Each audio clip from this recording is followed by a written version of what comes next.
Hello everyone, this is Rupali Kumbhakar और आप सभी का एक बार फिर से हमारे यूट्यूब चैनल पर स्वागत है। तो जो हम मेरे चैनल को फॉलो कर रहे थे उनको पता होगा कि मैं बिहार सीरीज़ के ऊपर व्लॉग बनाने वाली थी। तो मैं आज लेके आई हूँ बिहार सीरीज़ पार्ट 1।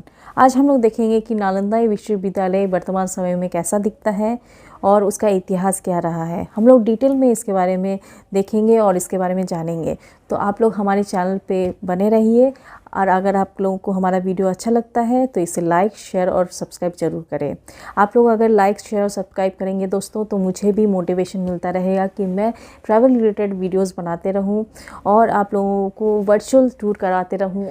तो दोस्तों अगर आप लोग हमारे चैनल पे नए आए हैं तो इसे सब्सक्राइब ज़रूर कर दें और बेल आइकन को ज़रूर दबा दें ताकि हमारे द्वारा नए नए वीडियोस के नोटिफिकेशन सबसे पहले आप तक पहुंच सके। हमारे चैनल पे अंत तक बने रहें ताकि आप लोगों को नालंदा यूनिवर्सिटी से रिलेटेड सारी इन्फॉर्मेशन मिल सके। तो चलिए चलते हैं और देखते हैं कि नालंदा यूनिवर्सिटी कैसा दिखता था और उसका इतिहास क्या था।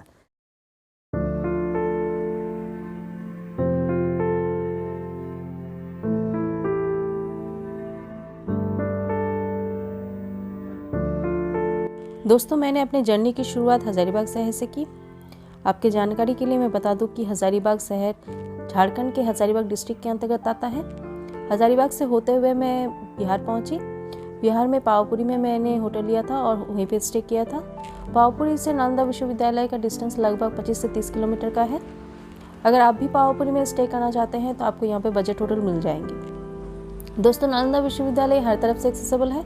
रोडवेज के माध्यम से तो आप कई रूट से आ ही सकते हैं, लेकिन अगर आप रेलवे के माध्यम से आना चाहते हैं तो इसका नियरेस्ट जंक्शन जो है वो गया जंक्शन है और नियरेस्ट रेलवे स्टेशन है राजगीर जो 15 किलोमीटर के डिस्टेंस पे है। और अगर आप फ्लाइट पकड़ के आना चाहते हैं तो सबसे पहले आपको पटना एयरपोर्ट में उतरना पड़ेगा, फिर वहाँ से गाड़ी लेके आपको नालंदा विश्वविद्यालय विजिट करना पड़ेगा। नालंदा विश्वविद्यालय और पटना का जो दूरी है वो लगभग 95 किलोमीटर्स का है। तो दोस्तों आपको जैसा भी ठीक लगे आप उस रूट से आ सकते हैं विश्वविद्यालय घूमने के लिए। दोस्तों नालंदा विश्वविद्यालय का जो ओपनिंग टाइम है वो सुबह 9 बजे से लेकर शाम को 5 बजे तक का रहता है और फ्राइडे के दिन ये क्लोज रहता है। जब आप नालंदा विश्वविद्यालय को विजिट करेंगे तो आपको 40 रुपीज़ पर पर्सन टिकट लगेगा और अगर आप कैमरा अंदर लेके जाना चाहते हैं तो आपको एक्स्ट्रा पे करना पड़ता है। नालंदा विश्वविद्यालय वर्तमान में खंडर के रूप में है, लेकिन कभी ये बहुत प्रसिद्ध और भव्य हुआ करता था। दोस्तों नालंदा 2 शब्दों से मिलकर बना है, नालन प्लस दा। नालन का अर्थ कमल होता है जो सिंबल ऑफ नॉलेज माना जाता है और दूसरा है दा मतलब देना, यानी कि जहाँ पे ज्ञान दिया जाता है। प्राचीन समय में पुराने विश्वविद्यालयों में से एक विश्वविद्यालय नालंदा विश्वविद्यालय था और ये एक ऐसा पहला यूनिवर्सिटी हुआ करता था जहाँ पे हॉस्टल फैसिलिटीज़ हुआ करते थे, यानी कि छात्र और शिक्षकों के रहने की सुविधा हुआ करती थी। यहाँ पर विश्वविद्यालय में एक बार प्रवेश पाने के बाद जो शिक्षा होता था वो बिल्कुल ही मुफ्त हुआ करता था। जितने भी खर्चे होते थे वो राजाओं के द्वारा वहन किए जाते थे। राजाओं द्वारा 100 ऐसे गांव निर्धारित किए गए थे जहां से रेवेन्यू कलेक्ट किया जाता था और उन्हीं से आपका खाने पीने का जितना भी सामग्री है वो भी वहां से लाया जाता था और यूनिवर्सिटी में दिया जाता था। विश्वविद्यालय का निर्माण 3 फेजेस में हुआ था। पहला phase 5th century AD, second stage 7th century AD और third stage 9th century AD। 5th century AD में गुप्त साम्राज्य के राजा कुमारगुप्त प्रथम द्वारा इसका निर्माण शुरू किया गया था। उस समय नालंदा विश्वविद्यालय बहुत ही फला फूला। उसके बाद राजा हर्षवर्धन का काल आया, यानी कि 7th सेंचुरी AD। उस पीरियड में भी नालंदा का निर्माण कराया गया। इसके बाद 9th सेंचुरी AD में राजा धर्मपाल ने इसका निर्माण करवाया। इस तरह से 3 फेजेस में नालंदा का निर्माण हुआ था। लगभग 800 वर्षों तक नालंदा विश्वविद्यालय द्वारा शिक्षा प्रदान किया गया। उस समय ये बहुत प्रसिद्ध हुआ करता था। नालंदा विश्वविद्यालय के ऊपर 3 बार लगभग आक्रमण हुए थे। अंतिम आक्रमण 12th सेंचुरी AD में हुआ। 12th सेंचुरी AD में जो आक्रमण किया गया था वो बख्तियार खिलजी द्वारा किया गया था और उसने नालंदा विश्वविद्यालय को पूरी तरह से नष्ट कर दिया। उसके बाद से नालंदा विश्वविद्यालय एक खंडर के रूप में है। नालंदा विश्वविद्यालय को यूनेस्को द्वारा 2016 में वर्ल्ड हेरिटेज साइट घोषित कर दिया गया है। दोस्तों नालंदा महाविहार की खोज लगभग 1811 से 12 के बीच में हुई। उस समय ईस्ट इंडिया कंपनी का अधिकार हुआ करता था। उस समय सर फ्रांसिस बुकानन हुआ करते थे। यहाँ के लोकल लोगों ने उन्हें ये सूचना दी कि यहाँ पे कुछ खंडर मिले हैं। उसके बाद उन्होंने इसकी जांच पड़ताल करवाई और आर्कियोलॉजिकल सर्वे ऑफ इंडिया के द्वारा यहाँ पे बार बार खोज करवाया गया। लेकिन ये नालंदा विश्वविद्यालय ही है, इसके प्रमाण आर्कियोलॉजिकल सर्वे ऑफ इंडिया को वानसेंग की डायरी से मिला था।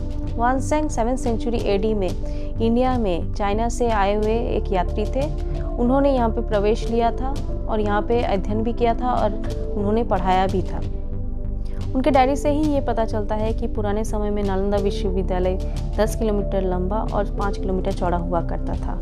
एक तरफ मोनास्ट्रीज की कतारें जो आप अभी देख रहे हैं और एक तरफ टेम्पल्स की कतारें हुआ करती थी। मोनास्ट्रीज की संख्या लगभग 108 थी। यह इन्हीं मोनास्ट्रीज में छात्र रहते थे और पढ़ने और पढ़ाने का कार्य करते थे।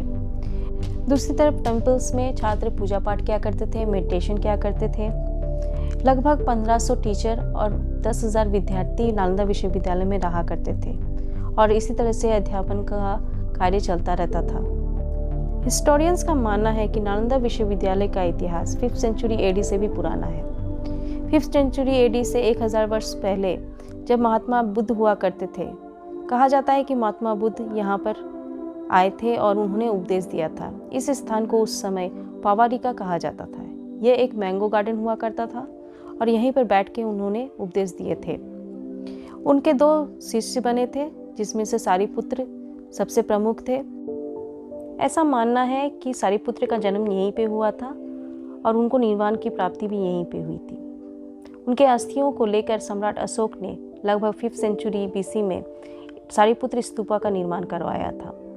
यानी कि नालंदा विश्वविद्यालय का निर्माण लगभग 1000 वर्ष बाद 5th सेंचुरी एडी में कुमारगुप्त प्रथम द्वारा करवाया गया।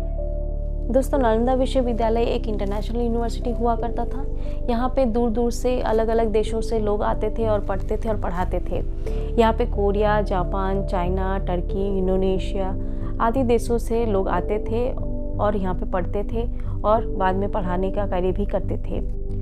नालंदा विश्वविद्यालय में लगभग 53 सब्जेक्ट्स की पढ़ाई होती थी, जिसमें से प्रमुख थे Sanskrit grammar, Veda, medicine, psychology, astrology, metaphysics, mathematics और सबसे प्रमुख बुद्धिस्ट थियोलॉजी। तो इन सब्जेक्ट्स की पढ़ाई की जाती थी। नालंदा विश्वविद्यालय में बहुत बड़ा लाइब्रेरी हुआ करता था जो अब खंडर के रूप में है, जो सामने आप देख सकते हैं। इसमें 3 बिल्डिंग्स हुआ करते थे जिसे कहा जाता था रत्न सागर, रत्न दधी और रत्न रंजक। इन तीनों को कंबाइंड रूप में कहा जाता था धर्मगुंज। ये तीनों बिल्डिंग्स 9 मंजिला हुआ करती थी और लगभग 90 लाख पुस्तकें यहाँ पे हुआ करते थे, जिसे बख्तियार खिलजी ने जला दिया था।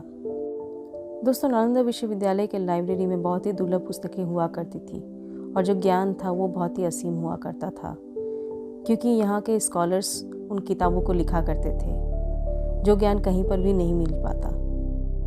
दोस्तों, आर्कियोलॉजिस्ट का मानना है कि बख्तियार खिलजी के आने से पहले नालंदा विश्वविद्यालय कुछ ऐसा दिखता था। सामने जो आप पिक्चर देख रहे हैं वो सारिपुत्र स्तूपा का है।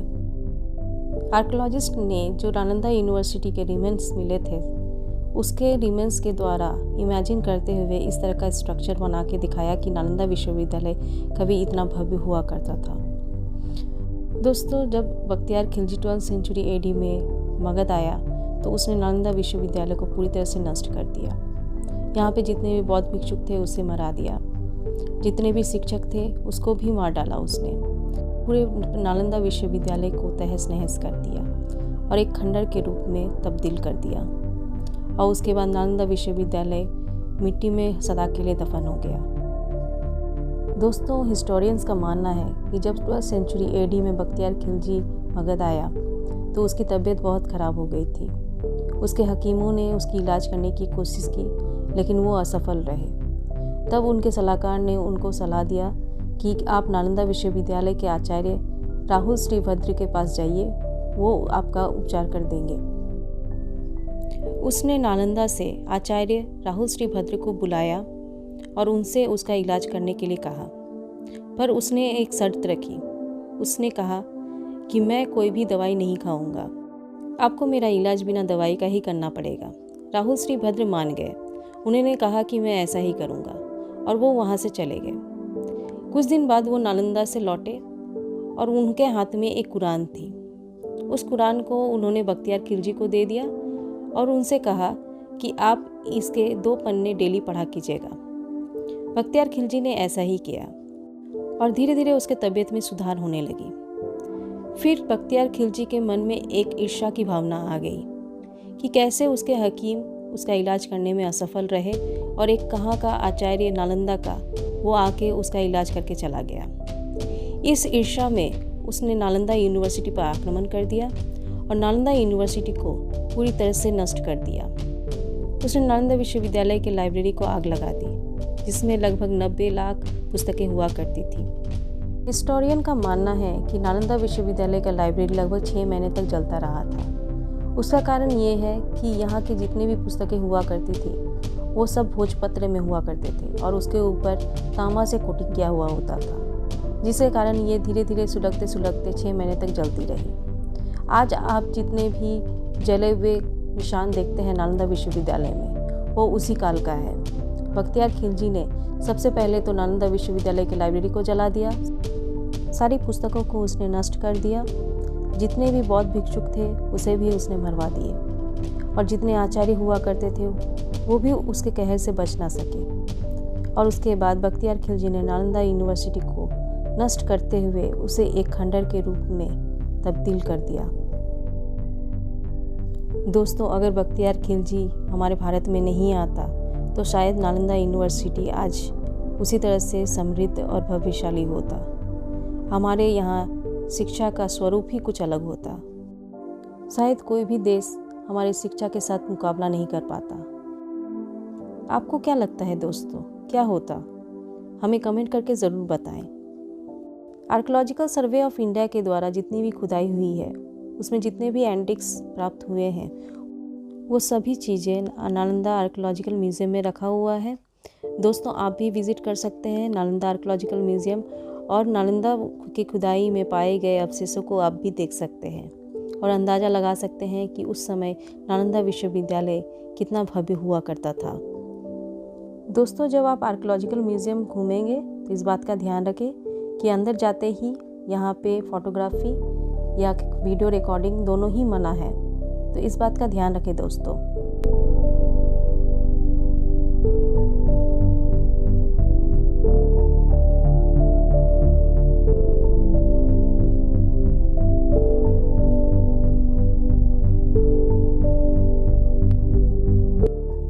अगर आपको हमारा वीडियो अच्छा लगा दोस्तों तो इसे लाइक, शेयर, कमेंट और सब्सक्राइब ज़रूर करें।